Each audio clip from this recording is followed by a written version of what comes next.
बीड़ीबाज ने 10 बीड़ी सुलगाई और फूंक फूंक कर बादल उड़ाने लगा। बहुत मजा आ रहा है यहाँ पे। फिर सारा कूड़ा पैंट से निकालकर फेंका और दोबारा बीड़ी जलाकर सोने चला गया। ये बाबूराव का स्टाइल है। उठते ही फिर एक बीड़ी सुलगाई और दाढ़ी बनाने लगा।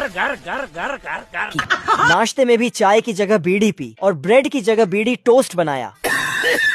इतना बीड़ी पी पी कर बीड़ीबाज के फेफड़े खराब होने लगे तो एक दिन उसने बीड़ी छोड़ने का फैसला किया। पुष्पराज, मैं झुकेगा नहीं साला। लेकिन जैसे ही वो ऑफिस पहुंचा तो चारों तरफ उसे सब बीड़ी पीते ही दिखाई दी। तभी उसके बॉस ने भी उसे बीड़ी पीने के लिए पूछा। तो ये चुतिया समझा मेरे को?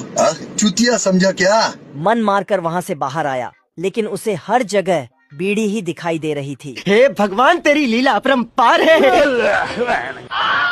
लिफ्ट के पास एक और बीड़ी दिखी तो ये उठाकर पीने लगा। तभी ये भगवान क्या जुल्म है।